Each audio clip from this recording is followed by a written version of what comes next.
नमस्कार।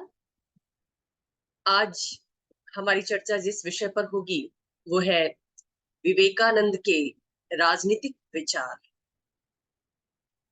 हम सब ये जानते हैं कि विवेकानंद मूल रूप से एक राजनीतिक विचारक तो नहीं थे, लेकिन हर दार्शनिक, हर विचारक के ऊपर सामाजिक राजनीतिक परिस्थितियों का प्रभाव जरूर पड़ता है और विवेकानंद भी उससे अछूते नहीं थे। वो भारत के एक आध्यात्मिक संत थे, लेकिन जिस समय उनका आविर्भाव हुआ उस समय भारत पर अंग्रेजों का शासन था और राजा राम मोहन राय, दयानंद सरस्वती जैसे लोगों के द्वारा सामाजिक और धार्मिक सुधार के प्रयत्न किए जा रहे थे। ऐसे में विवेकानंद ने भारतीय जनमानस को जगाने का, उसके अंदर राष्ट्रीय चेतना का भाव भरने का एक अलग रास्ता अपनाया और वो रास्ता था धर्म और अध्यात्म का, दर्शन का, वेदांत दर्शन का। समूचे अंतरराष्ट्रीय जगत में विवेकानंद को भारत के आध्यात्मिक दर्शन का सबसे अधिक आधिकारिक व्याख्याता माना जाता है और सांस्कृतिक पुनरुत्थान का अग्रदूत बताया जाता है। वास्तव में विवेकानंद के जो विचार है, चाहे समाज के विषय में, धर्म के विषय में या प्रसंगवश राजनीति के विषय में, वो कई स्रोतों से प्रभावित है और उनके विचारों में पश्चिम और पूर्व की अच्छी बातों का सम्मिश्रण है, एक समन्वय है।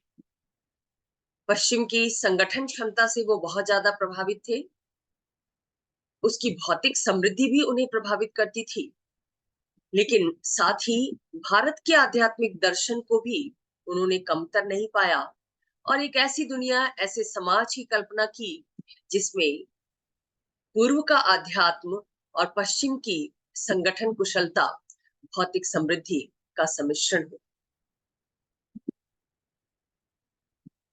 जब हम उनके व्यक्तित्व पर, उनके विचारों पर प्रभावों का आकलन करते हैं तो हम ये पाते हैं कि सबसे पहले उनके जीवन और व्यक्तित्व पर प्रभाव उनकी माता के सद्गुणों का था। उसके बाद स्वामी रामकृष्ण परमहंस, जो उनके गुरु थे, जिनके वो शिष्य थे, जो एक रहस्यवादी योग दार्शनिक थे, उनके व्यक्तित्व का प्रभाव विवेकानंद पर बहुत गहरा पड़ा और इतना गहरा पड़ा कि अंत में वो उनके उत्तराधिकारी भी बने। रामकृष्ण मिशन की स्थापना उनके द्वारा की गई और उस मिशन के माध्यम से देश ही नहीं बल्कि विदेशों तक में भारतीय अध्यात्म और दर्शन का प्रचार प्रसार किया गया और उसको मानवता की मुक्ति का माध्यम बताया गया। उनके दर्शन का आधार वो वैदिक परंपराएं हैं, वेदांत दर्शन है, जो उपनिषदों और गीता में व्यक्त किए गए हैं। इसके साथ साथ चूंकि वो एक सन्यासी थे, परिव्राजक थे, पूरा देश घूमा था उन्होंने,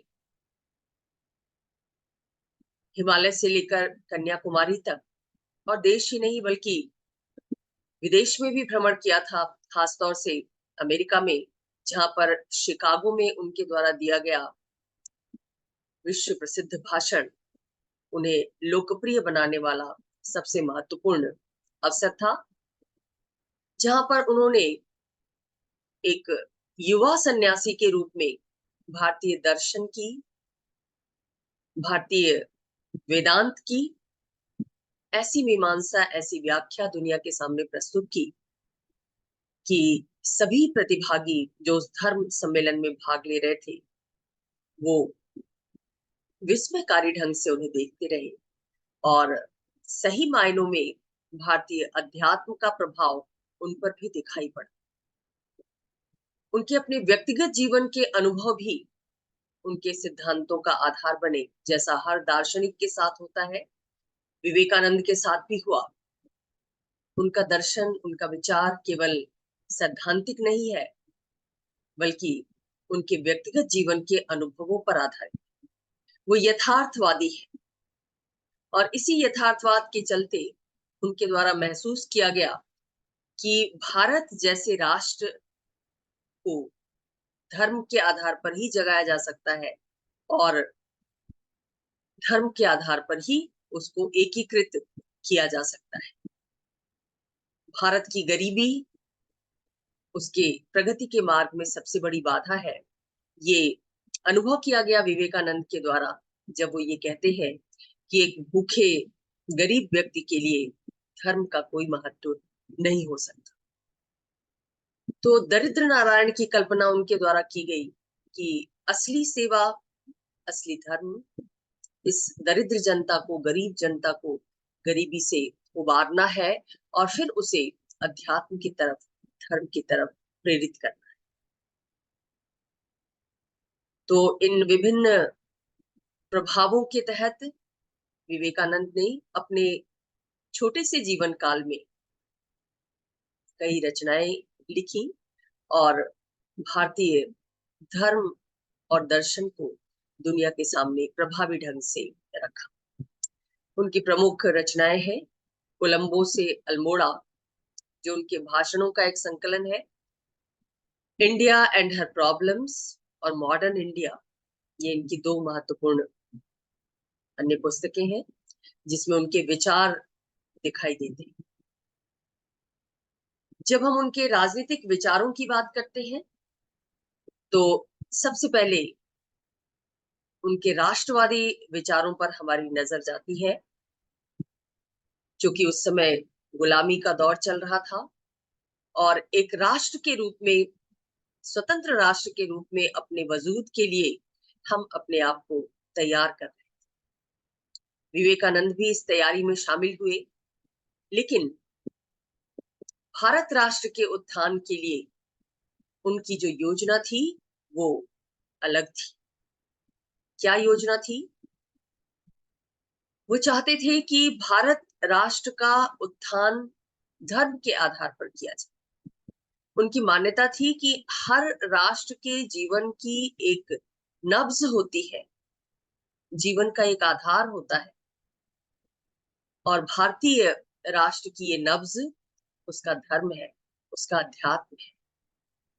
दुर्भाग्य से भारतीय जनता उस नब्ज की पहचान नहीं कर पा रही थी, निराशा का शिकार हो गई थी गुलामी के कारण। क्या कुछ उसके पास अमूल्य था धर्म और अध्यात्म के रूप में, उसको उसका भान नहीं रह गया था, वो उसे भूलती जा रही थी। विवेकानंद ने इस बात पर जोर दिया कि जनता को, भारतीय जनता को फिर से अपनी उस नब्ज को पहचानना होगा, धर्म और अध्यात्म के क्षेत्र में फिर से अपना उत्थान करना होगा और दुनिया को ये अमूल्य उपहार देना। विवेकानंद मानते थे कि ये दुनिया लेन देन के आधार पर चलती है। अगर पश्चिम से हमने बहुत कुछ लिया है तो उसे देना भी हमारा फर्ज बनता है, और ये देन धर्म के रूप में हो सकती है, अध्यात्म के रूप में हो सकती है, दर्शन के रूप में हो सकती है। भारत को अपनी आध्यात्मिक शक्ति को पहचानना होगा, उसे विकसित करना। तो उनका राष्ट्रवाद एक सांस्कृतिक राष्ट्रवाद है, धार्मिक राष्ट्रवाद है, आध्यात्मिक राष्ट्रवाद है, लेकिन कहीं पर भी वो उग्र नहीं है। उनके राष्ट्रवाद में मानवता का कल्याण छुपा हुआ है, जिसकी चर्चा वो अपने विश्व बंधुत्व के विचारों में करते हैं, अंतरराष्ट्रीयतावाद के विचारों में करते हैं। जब वो ये कहते हैं कि भारतीय होने के नाते उन्हें भारत से बहुत प्रेम है, लेकिन हर रोज उनकी बुद्धि में परिष्कार होता है, निर्मलता आती है, और तब वो ये सोचते हैं कि वो तो ब्रह्म के दूत है, सभी ब्रह्म की संतान है, ईश्वर की संतान है। ऐसे में भारत क्या और अमेरिका क्या, सभी प्रिय है, सभी का कल्याण होना चाहिए। तो इस तरीके से उनका राष्ट्रवाद कहीं भी संकुचित राष्ट्रवाद नहीं था, उनका धर्म कहीं भी संकुचित नहीं था। वो भारतीय धर्म की बात जरूर करते थे, हिंदू धर्म की बात, वेदांत की बात जरूर करते थे, लेकिन अन्य धर्मों में भी जो मानवीय मूल्य है उनके प्रोत्साहन की बात भी वो करते थे और उनके महत्व को भी स्वीकार करते थे। वो उस धर्म को मृतप्राय मानते थे, मरा हुआ मानते थे, संकीर्ण मानते थे, जो सिर्फ अपने उत्थान की बात करता है। सभी धर्मों का मर्म असल में एक ही है। इसलिए एक सच्चा धार्मिक व्यक्ति, आध्यात्मिक व्यक्ति सभी धर्मों को समान महत्व देगा, सभी धर्म के जो मूल तत्व है उनको प्रचारित प्रसारित करने की कोशिश करेगा। और सभी धर्मों का सार है, मूल है प्रेम, सद्भावना, कल्याण।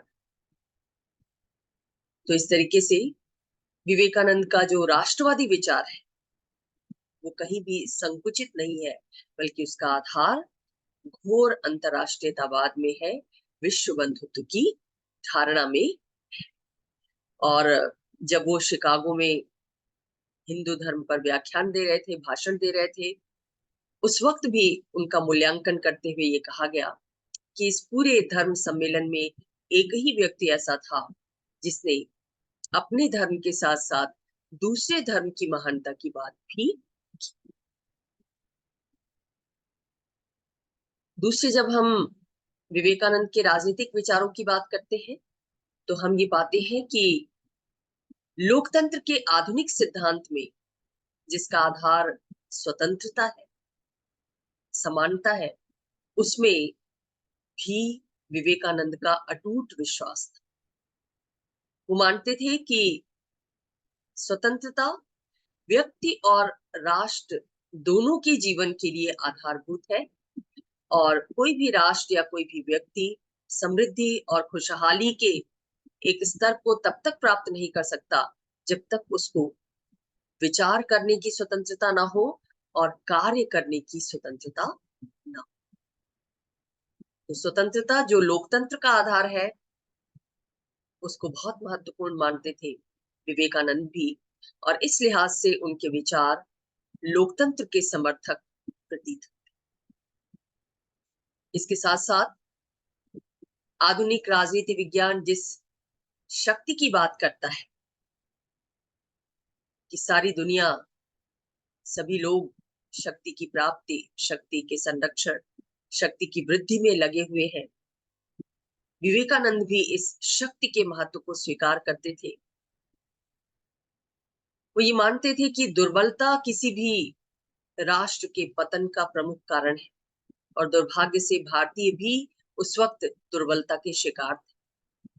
ऐसी स्थिति में विवेकानंद ने अपने भाषणों के माध्यम से, अपनी रचनाओं के माध्यम से भारतीय जनता में शक्ति का संचार करने की कोशिश की, आत्मविश्वास पैदा करने की कोशिश की, निर्भय बनाने की कोशिश की। वो कहते थे, उठो, जागो, और तब तक मत बैठो जब तक तुम्हारा लक्ष्य तुम्हें हासिल न हो जाए। उत्तिष्ठ, जागृत, प्राप्य वारान्य बोधयत। क्योंकि शक्ति के बिना, आत्मविश्वास के बिना न तो व्यक्ति का उत्थान संभव है और न ही राष्ट्र का उत्थान संभव। परोक्ष रूप से विवेकानंद संदेश दे रहे थे भारतीय जनता को कि तुम ब्रिटिश लोगों के अन्याय के खिलाफ उठो, आवाज उठाओ, संघर्ष करो, आत्मिक मुक्ति के लिए और राष्ट्र की मुक्ति के लिए। वो यहां तक कहते हैं कि धर्म का सार भी शक्ति है।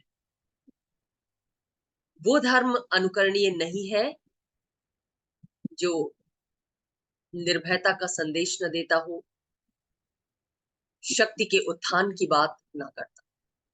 तो धर्म किस लिए? शक्ति के लिए, आत्मविश्वास के लिए, निर्भयता के। धर्म का मतलब केवल पाखंड नहीं है, केवल रिचुअल्स को फॉलो करना नहीं है, जो परंपराएं हैं उनको फॉलो करना नहीं है, बल्कि धर्म का मर्म व्यक्ति को शक्तिशाली बनाने में निहित है। वो कहते थे कि जो धर्म व्यक्ति को शक्तिशाली नहीं बना सकता, वो धर्म नहीं है। इसी संदर्भ में उन्होंने आदर्श राज्य की धारणा प्रस्तुत की। अपने गहन अध्ययन के आधार पर मानव इतिहास का गहन अध्ययन उनके द्वारा किया गया और दुनिया का इतिहास जब उन्होंने पढ़ा तो ये पाया कि शासन का चक्र हमेशा बदलता रहा है। हर समाज में कार्य करने की शक्ति का विभाजन रहा है, श्रम विभाजन रहा है, यानी समाज के जो कार्य रहे हैं वो कुछ वर्गों में विभाजित रहे हैं, जिनको भारत में ब्राह्मण, क्षत्रिय, वैश्य और शूद्र के संदर्भ में परिभाषित किया गया, वर्ण व्यवस्था के तहत परिभाषित किया गया। विवेकानंद जी मानते थे कि ये जो वर्ण है, वर्ग है, वो किसी न किसी रूप में दुनिया के हर समाज में रहे हैं और दुनिया की खासियत ये है कि इन सभी वर्णों ने क्रमिक ढंग से एक के बाद एक दुनिया पर शासन किया है, समाज पर शासन किया है। जैसे प्रारंभिक काल में ब्राह्मणों या पुरोहितों का शासन था, जो ज्ञान पर आधारित था, जिसके शासन काल में विज्ञान का विकास हुआ। लेकिन कालांतर में क्षत्रियों यानी योद्धाओं ने ब्राह्मणों से शक्ति छीन ली और पौरुष बल के आधार पर, सैन्य शक्ति के आधार पर शासन स्थापित किया।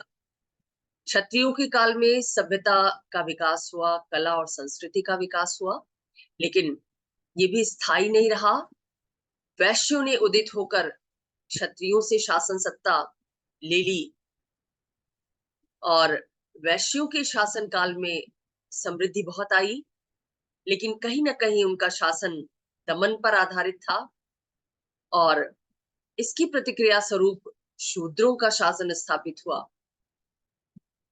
इस शासन काल में संपत्ति का वितरण समानतापूर्ण ढंग से किया गया, सामान्य शिक्षा और ज्ञान का तो प्रसार हुआ, लेकिन असाधारण प्रतिभाओं को पनपने का मौका नहीं मिल पाया, ऐसा विवेकानंद मानते हैं।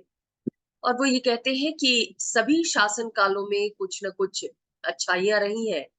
एक आदर्श राज्य वो होगा जिसमें इन सभी शासन कालों की अच्छाइयों को मिलाते हुए राज्य का गठन किया जाए, राजनीतिक व्यवस्था की स्थापना की जाए। यानी ब्राह्मण काल का ज्ञान, क्षत्रिय काल की सभ्यता, वैश्य काल का प्रचार भाव और समृद्धि और शूद्र काल की जो समानता की धारणा थी, इन सबको मिलाकर अगर राज्य का गठन किया जाए तो वो आदर्श राज्य होगा, ऐसा विवेकानंद मानते थे। और इस तरह के समाज की, राष्ट्र की व्यवस्था की स्थापना के लिए वो राष्ट्रीय शिक्षा पद्धति का समर्थन करते थे। अंग्रेजी शासन काल के साथ साथ भारत में अंग्रेजी शिक्षा का भी प्रचार प्रसार हुआ। विवेकानंद ये तो कहते थे कि अंग्रेजी शिक्षा का ज्ञान प्राप्त करें, क्योंकि उस ज्ञान के माध्यम से हमारी दृष्टि व्यापक होगी, हम देश और दुनिया को समझ पाएंगे अच्छी तरह, क्योंकि अंग्रेजी दुनिया की संपर्क भाषा थी उस समय, उसका प्रभाव ज्यादा था। तो हम पढ़ें, दुनिया को समझने के लिए अंग्रेजी पढ़ें, अंग्रेजी भाषा का ज्ञान रखें, लेकिन हमें ये भी समझना चाहिए कि उस भाषा के माध्यम से अंग्रेजी शासन के द्वारा हमारा जो शोषण किया जा रहा है, उस शोषण को हम कैसे खत्म कर सकें। इस शोषण को हम खत्म कर सकते हैं केवल और केवल अपनी राष्ट्रीय शिक्षा पद्धति के माध्यम से, यानी वेदांत दर्शन में, उपनिषदों में, गीता में जिस गुरु शिष्य परंपरा का उल्लेख है, जिस शिक्षण पद्धति का उल्लेख है,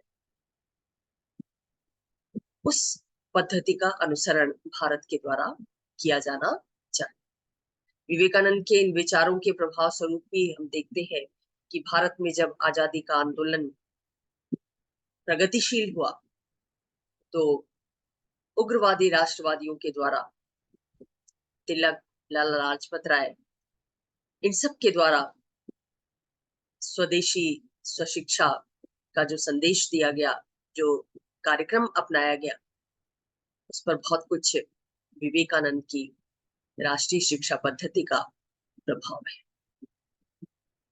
तो इस तरह से अपने अल्प जीवन काल में केवल 39 वर्ष की उम्र में ही विवेकानंद की मृत्यु हो गई, लेकिन इतने छोटे से जीवन में भी उन्होंने देश और दुनिया को अपने विचारों और कार्यों से जितना प्रभावित किया, संभवतः किसी ने नहीं किया। तो आशा है आपको विवेकानंद के विचार समझ में आए होंगे। किसी तरह की अगर जिज्ञासा है, कोई प्रश्न है, तो चैट बॉक्स में अपना प्रश्न डाल सकते हैं। उसका समाधान करने का प्रयास किया जाएगा। धन्यवाद।